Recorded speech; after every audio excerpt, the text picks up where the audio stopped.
अब जैसे आप मोबाइल पे कथा सुनो तो कथा 3 घंटे की है, 3 घंटे कथा सुनोगे तो कुछ पाओगे। अब मेरी 3 घंटे की बातों से लोग 10 सेकंड की रील काट लेते हैं और 10 सेकंड सुनते हैं। बोले अनिरुद्धाचार्य ने यह कह दिया। अरे मैंने 3 घंटे बात की आपसे, 3 घंटे में क्या क्या ना समझाया आपको। अब 30 सेकंड में आप क्या सीख लोगे, 10 सेकंड में क्या समझ लोगे। आजकल लोग आकलन लगाते हैं कि देखो ये बात कह दी।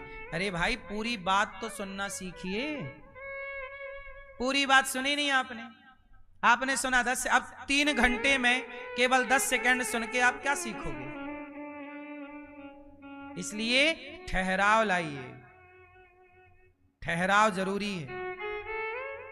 बीमारी हो गई है तो एक दिन में बीमारी नहीं जाती, धीरे धीरे ठहराव है वहां भी। दवाई खाते रहिए, धैर्य रखिए, जाएगी बीमारी। रुकिए, एक दवाई पे रुकिए, एक डॉक्टर पे रुकिए। अब आप हर दिन डॉक्टर बदलो, ये डॉक्टर नहीं तो ये, आज इस डॉक्टर के पास गए, कल उस डॉक्टर के पास गए, परसों उसके पास गए और सबसे इलाज एक ही करा रहे हो, आराम लगेगा। आज इस डॉक्टर की दवाई खाई, कल उस डॉक्टर की। एक डॉक्टर पर रुकना पड़ेगा आपको, तब बीमारी जाएगी। उसी तरह आप मोबाइल पर एक कथा पर रुकिए, एक बात पर रुकिए, रुक के समझिए कि वो बात क्या थी, पूरी समझ लीजिए, पूरी उतार लीजिए, फिर दूसरी रील पे जाइए। लेकिन अब इतना धैर्य किसके पास है।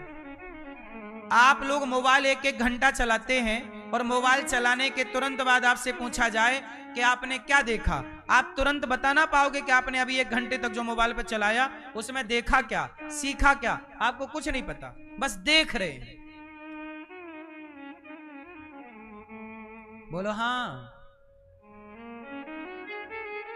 याददाश्त कमजोर ना करो मेरी माँ, ठहराव लाओ।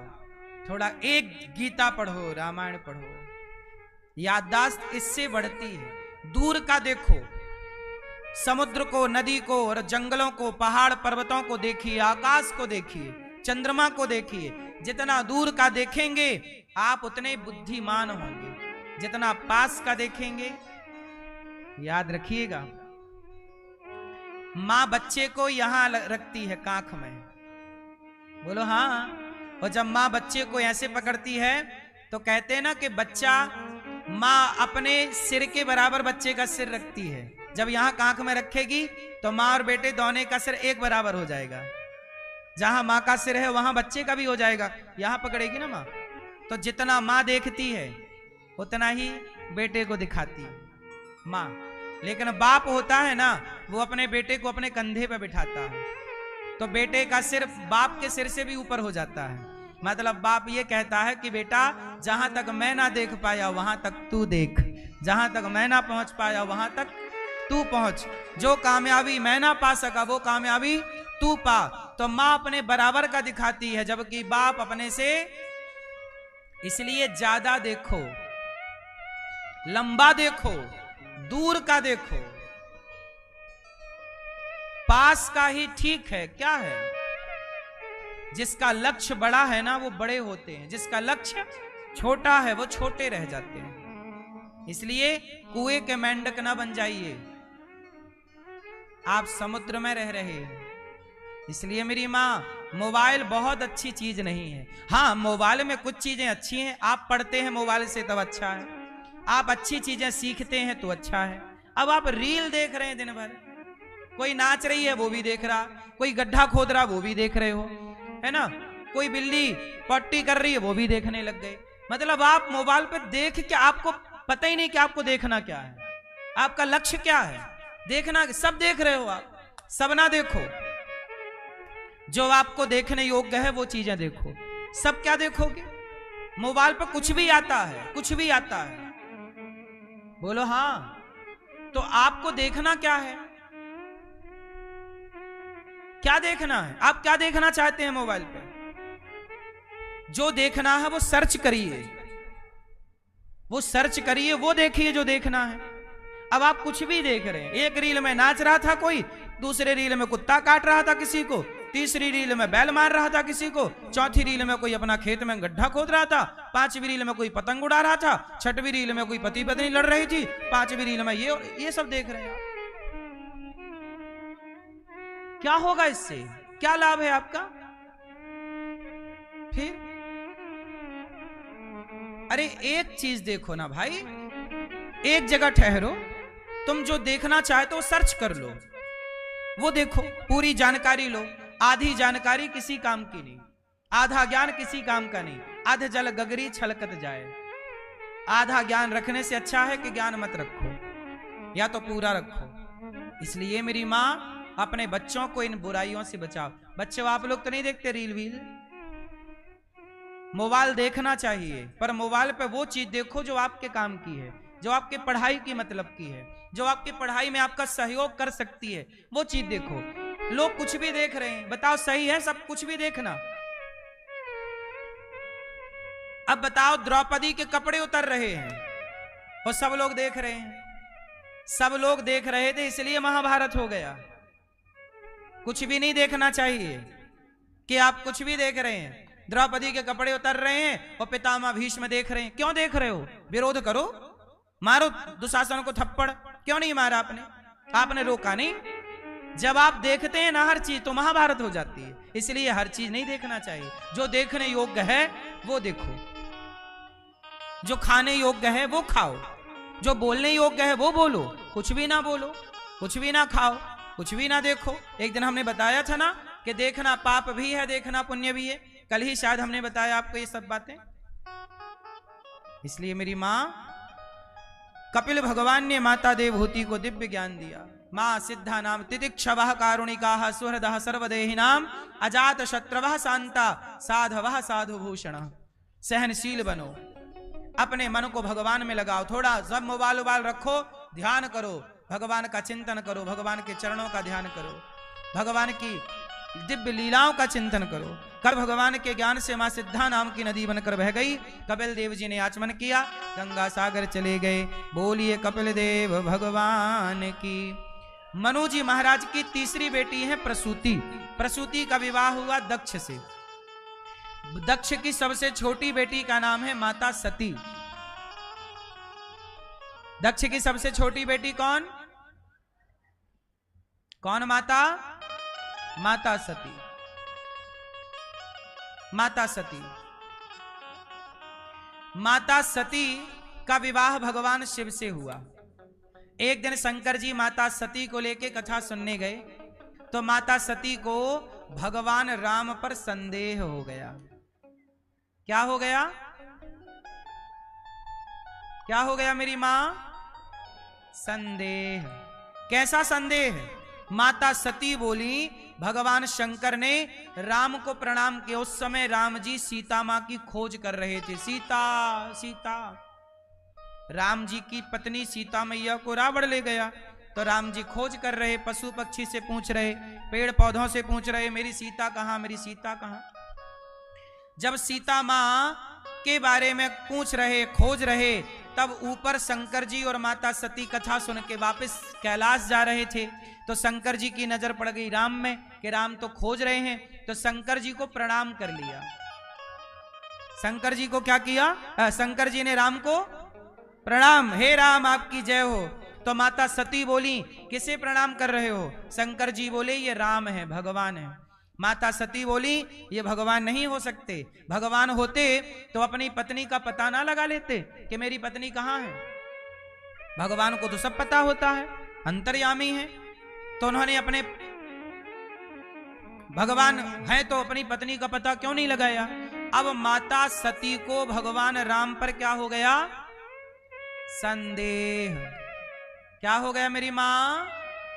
संदेह। इसलिए कहता हूं, भगवान पर श्रद्धा हो, भगवान पर संदेह ना हो। अच्छा, संदेह हो गया तो शंकर जी समझा रहे हैं कि नहीं देवी, ये राम, अच्छा मुझे आप लोग बताओ, राम भगवान है कि नहीं? जोर से। यदि हैं तो इनकी पत्नी चोरी हो गई, तो मुझे आप लोग बताओ, क्या भगवान की पत्नी कोई चुरा सकता है?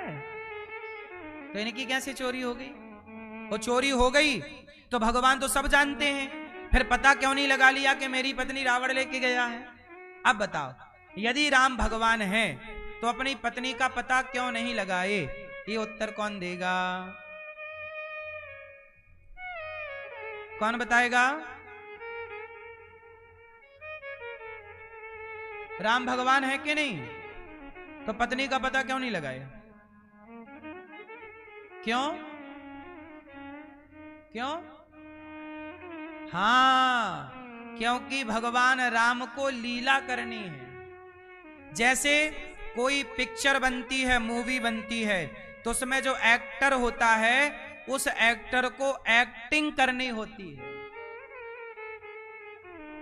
एक्टिंग कई बार हंसने की हो सकती है, रोने की हो सकती है, मरने की एक्टिंग हो सकती है। बोलो हाँ। ऐसे राम जी एक्टिंग कर रहे हैं। सीता मां चोरी हो गई, पता सब है, पर राम जी ऐसे पूछ रहे हैं क्यों? लीला है। इस लीला से क्या होना है? अच्छा देखो, यदि राम जी रावण को तुरंत मार देते, जैसे रावण सीता मैया को लेके गया, राम चाहते तो तुरंत रावण को मारकर सीता मैया वापस ला सकते थे। अच्छा ये हो सकता था कि नहीं? नहीं किया राम जी ने। क्यों? रावण को तुरंत नहीं मारा, क्योंकि तुरंत राम जी रावण को मार देते तो फिर हनुमान जी का लंका जाना, लंका जाने की लीला, लंका जलाना, फिर हनुमान जी को कौन जानता? रावण को तुरंत मार देते राम जी, सीता चोरी उसने की और राम जी ने रावण को मार दिया। माना कि राम जी ने तुरंत रावण को मार दिया। यदि रावण तुरंत मर जाता तो क्या लोग हनुमान जी को जानते? क्या लोग जटायु जी को जानते? क्या लोग सुग्रीव को जानते? क्या लोग विभीषण को जानते? अरे विभीषण की कथा भक्तों तक पहुंचे, जटायु का प्रेम भक्तों तक पहुंचे। माता शबरी के घर बेर कैसे खाते? शबरी का प्रेम सब तक पहुंचे, भक्तों का यश बढ़े, की कीर्ति बढ़े। हनुमान जी लंका गए, लंका जलाई। रावण तुरंत मर जाता तो लंका क्यों जाते? लंका क्यों जलाते? फिर हनुमान जी की आज पूजा कैसे होती? तो भक्तों को प्रतिष्ठित करने के लिए समाज में, संसार में भगवान ने ये सारी लीला रची। जान सब रहे हैं पर ना जानने का अभिनय कर रहे हैं, जानते हुए भी ना जानने का अभिनय कर रहे हैं। क्या कर रहे हैं? अभिनय कर रहे हैं। जानते हुए रावण ले गया। माता शंकर जी ने समझाया कि देवी वो भगवान है। माता सती बोली मैं नहीं मानती कि ये भगवान है। शंकर जी बोले क्या करोगी? बोले परीक्षा लूंगी। माता सती गई और राम की परीक्षा लेने लग गई। कैसी परीक्षा ली? माता सती ने सीता का रूप बना लिया। माता सती क्या बन गई? जोर से क्या बन गई? माता सती बन गई सीता। और सीता बन के राम के आगे खड़ी हो गई। राम जी मैं आ गई रावण के यहां से। राम जी ने पहचान लिया, माता सती भोले बाबा कहां हैं? माता सती बोली मैं तो सीता बनकर खड़ी हूं, आपने मुझे कैसे पहचाना? राम बोले मैं सबको जानता हूं, मेरी पत्नी रावण ले गया है, मैं ये जानता हूं। तो सती माता बोली जब जानते हो तो पेड़ पौधों से पागलों की तरह क्यों पूछ रहे हो? तब भगवान बोले ये मेरी लीला है। सोचिए मेरी लीला ऐसी है सती जी कि जब मेरी लीला को आप ना समझ पाई शिव की पत्नी, तो संसार का कोई सामान्य प्राणी कैसे समझ पाएगा? इसलिए राम को वही समझ सकते हैं जिन पर राम की कृपा है। सोई जाने जेहि देहु जनाई, जानत तुम ही हुई जाई। जिस पर भगवान कृपा करें वो प्रभु को जान पाए, कृपा ना करें तो भला कोई कैसे जान पाए? इसलिए भगवान पर लोगों को बड़ा संदेह रहता है। संदेह है तो सत्संग कर लो, संदेह समाप्त हो जाएगा। अब लोग सत्संग करते नहीं, सुनना चाहते नहीं, समझना चाहते नहीं, तर्क करते रहते हैं। सुनो, ईश्वर जो है तर्क से नहीं जाना जा सकता। तर्क सहयोग कर सकता है जानने में, पर जाना नहीं। ईश्वर अतर्क है। ईश्वर कैसे हैं? अतर्क, मतलब उन्हें तर्क से नहीं जाना जा सकता। सोचिए वो परमात्मा भगवान एक चुटकी बजाएं इतनी देर में भगवान संसार को रच सकते हैं, इतनी देर में संसार का संहार कर सकते हैं, जिनके एक चुटकी बजाने से संसार प्रकट हो सकता है और दूसरी चुटकी में संहार हो सकता है। वो परमात्मा को हम और आप इतनी बुद्धि से कितना समझ पाएंगे? आपकी बुद्धि किसने बनाई? आपके पास है बुद्धि, पर भगवान ने आपकी बुद्धि बनाई। आपका सिर किसने बनाया? आपकी आंख किसने बनाई? आपके हाथ किसने बनाए? जिस परमात्मा ने तुम्हारी आंख बनाई है, तुम उन आंखों से उस परमात्मा को कैसे देख पाओगे? जिसने तुम्हारी बुद्धि बनाई है, उस बुद्धि से तुम उस ईश्वर को कितना समझ पाओगे? इसलिए ईश्वर को नहीं जाना जा सकता तब तक जब तक वो खुद कृपा ना करें। सती माता फेल होकर आ गई। शंकर जी ने कहा हो गई परीक्षा। असत्य कह दिया कि मैंने कोई परीक्षा नहीं ली। भगवान शिव ने माता सती का परित्याग कर दिया कि आपने मुझे असत्य कहा।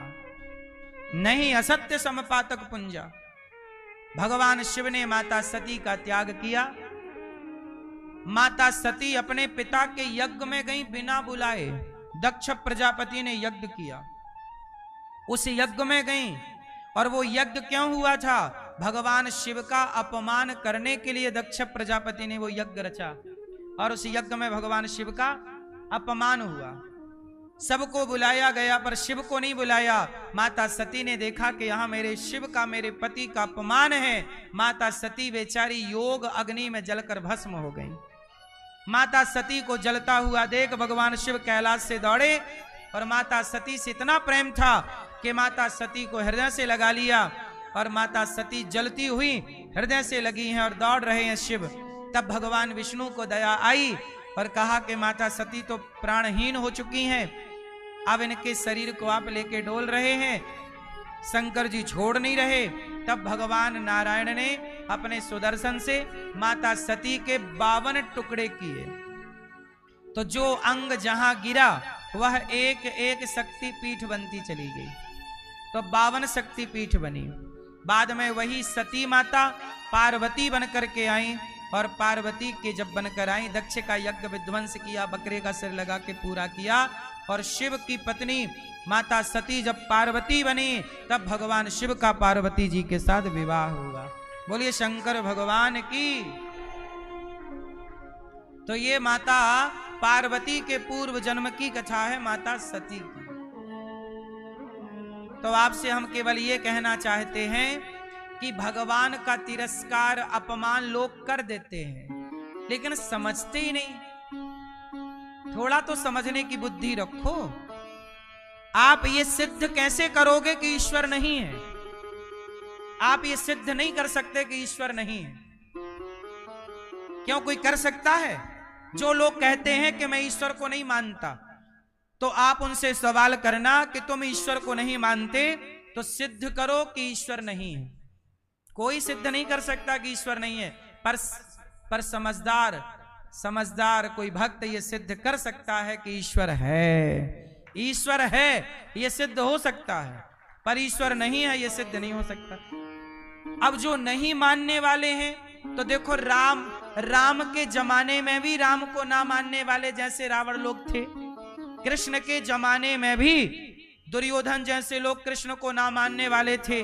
तो आज कलयुग में भी भगवान को ना मानने वाले लोग हैं। इसमें कोई आश्चर्य नहीं, क्योंकि ईश्वर को ना मानने वाले लोग तो ईश्वर के जमाने में भी थे। शिशुपाल तो रोज 100 गालियां देता था। भगवान कृष्ण को कितनी गालियां? 100। तो ईश्वर को गाली देने वाले लोग तो तब भी थे, आज भी हैं।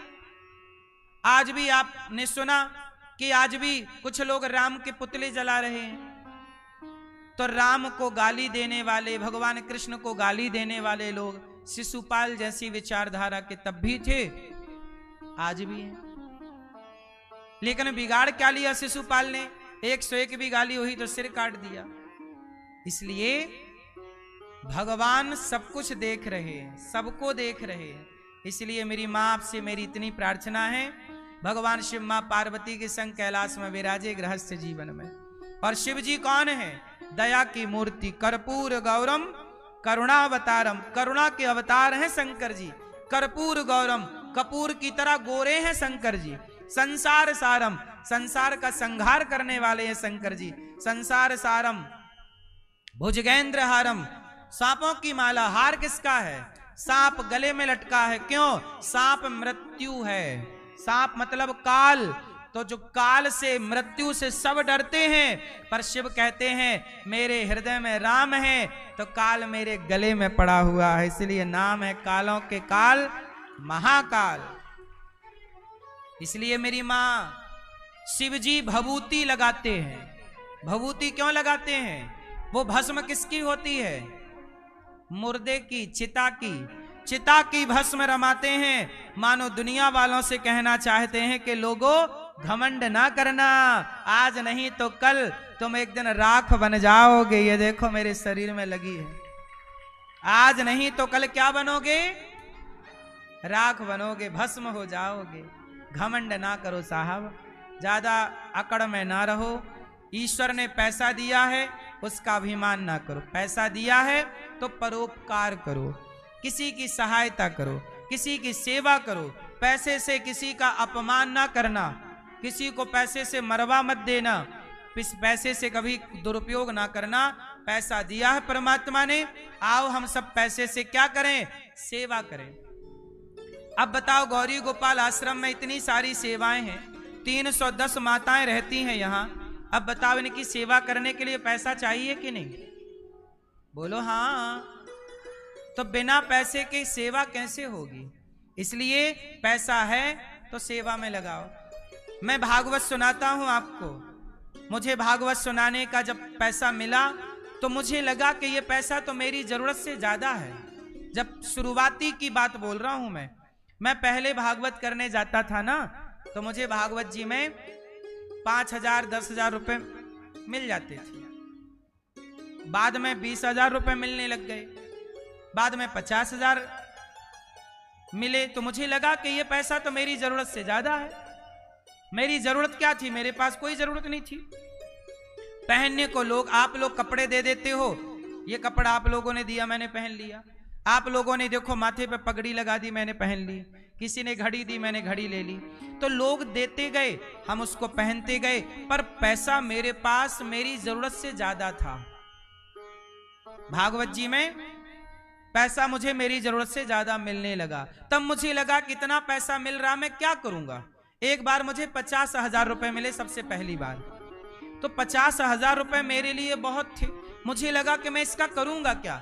तब मुझे लगा कि मैं क्या करूं। तभी देखो संयोग से मेरे पास एक माता आ गई और माँ बोली कि बेटा जब मैं मर जाऊं तो तुम मेरी चिता को आग दे देना, मेरे से बोली।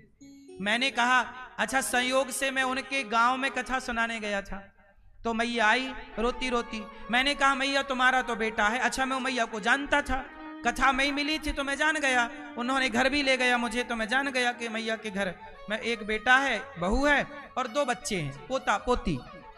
तो मैंने कहा कि मैया मैं तो तुम्हारे घर गया था और तुम्हारा बेटा भी मिला था, बहू भी, और तुम्हारे 2 पोते भी हैं, बेटे के बेटा। बोली महाराज आप मेरे घर आए, लेकिन मेरा बेटा तो मुझे गिलास भर पानी नहीं देता, मेरे घुटने काम नहीं करते, बहुत दर्द होता है। मैं अपने लिए रोटी नहीं बना सकती, पर मेरी बहू रोटी नहीं देती। तो मेरा पति है, हम दोनों बुढ़ा बुढ़ी पति पत्नी हैं। अब बताइए हम बूढ़े हैं, हम रोटी बनाते हैं, हम आटा कहां से लाएं? हम तो बूढ़े हैं ना, पांव चलते नहीं, कमाएं, आटा कहां से लाएं? नमक कहां से लाएं? चावल कहां से लाएं? कैसे रोटी बनाएं? रोटी बना भी लें पर होना तो चाहिए ना आटा। हमने कहा बेटा तो है, बोले बेटा नहीं देता कुछ, ना रोटी देता ना आटा देता, अलग कर दिया, हमें एक कमरे में दे दिया, बोले ये कमरा तुम्हारा, यहां रहो। ना कोई पूछता है, ना कोई पानी देता, ना कोई रोटी। तो महाराज मैं सोच रही हूं कि जब बेटा जीते जी पानी नहीं दे रहा, तो ऐसे बेटे से मरने के बाद आग लेकर क्या करूंगी। तब उस मैया ने मेरे से कहा कि आप हमारी सेवा करो। तब मैंने उस माँ से कहा माँ चिंता ना करो। अच्छा, तभी मेरे पास 50,000 रुपए थे। तो मुझे लगा कि शायद भगवान मुझे पैसा इसलिए दे रहे हैं कि मैं इन माओं की सेवा कर सकूं, इन माओं के काम आऊं। तब मैंने संकल्प लिया, तभी कि मैं इन माओं के लिए एक आश्रम बनवाऊंगा और इन माओं की सेवा अपनी माँ की तरह करूंगा, जिनके बेटे नहीं करते। वो मेरा संकल्प था। 50,000 रुपए थे और उससे मैंने माओं की सेवा शुरू की। जो जरूरतमंद माएँ थी उनकी सेवा स्टार्ट की। और आज आप सबके सहयोग से देखिए, मुझे पैसे की जरूरत नहीं है, मेरा अपना कोई खर्चा नहीं है, मुझे 1 रुपए की जरूरत नहीं है, परंतु इन माओं के लिए जब इनके अपने बच्चे सेवा नहीं करेंगे तो मैं आप लोगों से यही कहता हूं कि आप सभी इन वृद्ध माओं के लिए इनके बेटा बनकर, इनकी बेटी बनकर आप जरूर इन माओं के लिए भोजन का दान कीजिए। आप लोगों ने सहयोग किया तो इन माओं के लिए ये गौरी गोपाल वृद्धाश्रम बना। मैं पैसे बांध कर तो लेना जाऊंगा, आपके पास भी यदि आपकी कमाई आपकी जरूरतों से ज्यादा है तो समझ लो कि परमात्मा ने आपको पैसा इसलिए दिया है कि आप किसी की सेवा कर सके। खूब पैसा कमाना मेरे दोस्तों, मेरी बहनों, मेरी माँ, खूब पैसा कमाना, पर वो पैसा कमा कर अपनी जरूरतें पूरी कर लेना। और जब तुम्हारी जरूरतें पूरी हो जाएं तो बिना संकोच के, बिना लालच के दोनों हाथ से उस पैसे को समाज की सेवा में खर्च करना। तुम्हारा धर्म बढ़ेगा, तुम्हारा पुण्य, क्योंकि पैसा अपने लिए जोड़ जोड़ के मर जाओगे तो क्या पाओगे, पर भलाई करके मरोगे तो सुख पाओगे। लोक तो बन गया, लोक तो बना है, अब परलोक बना लो। इसलिए यहां गौरी गोपाल आश्रम में इन माओं को आप भोजन दें कि आज का भोजन हम कराएंगे इन माओं को, आज नाश्ता हम बंटवाएंगे इन माओं को।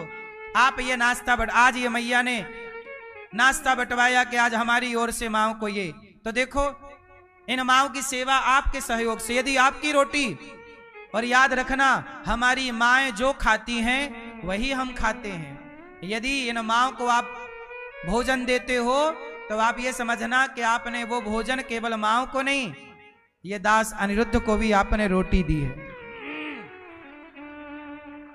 इन माओं को आप भोजन दीजिए। इनके अपना कौन है? मेरी माँ। इनके ये माँ दिल्ली की माँ है, ये जो माँ आप देख रहे हैं टीवी पे, इनका बेटा दिल्ली रहता है, सब कुछ ले लिया, एक बार भी पूछने नहीं आता कि कहाँ हो, कैसी हो, किस हाल में हो। मृत्यु होने के बाद बेटा आएगा इसकी गारंटी नहीं है। आपसे मैं कोई दौलत नहीं चाहता, केवल रोटी के माँ को भोजन दे दो, नाश्ता दे दो कि आज का भोजन आप कराओगे, आज का नाश्ता आप कराओगे, एक एक गिलास दूध रात्रि का आप बंटवाओगे माओ को। यहाँ पर साधु संतों की सेवा होती है, हजारों संत आते हैं। आप लोग भी वृंदावन आते हो, आप भी दर्शन किए चले जाते हो, लेकिन सोचा है कि वृंदावन में लोग संत लोग रहते हैं, वो संत लोग जो सब छोड़ के भगवान की शरण में हैं, उन संतों को भोजन कहां से मिलेगा? भिक्षा देते थे गृहस्थ। तो आप सब थोड़ा थोड़ा इन संतों को अन्नदान करते हैं तो संतों को भिक्षा मिलती है, वरना ये संतों को कौन भोजन देगा? तो गौरी गोपाल में इन संतों को भरपेट भोजन मिलता है। संतों को विश्वास है कि कहीं भोजन मिले ना मिले, गौरी गोपाल जिंदाबाद है, यहाँ भोजन मिलेगा। तो आप एक दिन का भोजन संतों को बंटवा सकते हैं कि आज का भोजन संतों को आपकी ओर से, एक दिन का अन्नदान आप करेंगे। संत रोटी खाएंगे तो दुआएं मिलेंगी ना मेरी माँ। अन्नदान देखो, आप तो खूब खाते हो, पर थोड़ा सा इन संतों के लिए निकालिए। आपकी रोटी खाकर ये साधु भजन करेंगे ना, आपका पुण्य बढ़ेगा, आपका यश बढ़ेगा। आपके पुत्रों की आयु कब लंबी होती है? आप जब पुण्य करते हैं बेटे के नाम से दान पुण्य, तब बच्चों का यश बढ़ता है, कीर्ति बढ़ती है।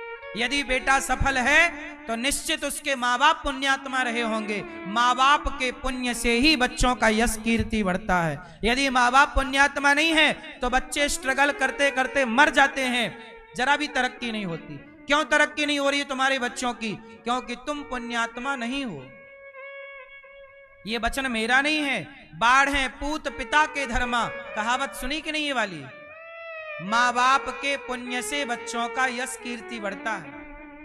इसलिए साधु संतों को अन्नदान करने से तुम्हारा कुछ घटना नहीं है, बच्चों का यश कीर्ति बढ़ना है। गौरी गोपाल गुरुकुल में देखो, हमें क्या जरूरत थी बच्चों को पढ़ाने लिखाने की? 150 बच्चे पढ़ते हैं गौरी गोपाल में, गुरुकुल में। उनका रहना खाना पढ़ना लिखना सब निःशुल्क। इन बच्चों के लिए हम कमाते हैं, आपसे भिक्षा मांगते हैं। ये बच्चे गौरी गोपाल गुरुकुल के टीवी पे देखिए आप, ये सब बच्चे भोजन करते हैं, पढ़ते हैं यहाँ। किसी की मां नहीं है, किसी का पिता नहीं है, गरीब परिवार के बच्चे। यदि हम किसी का शिक्षा में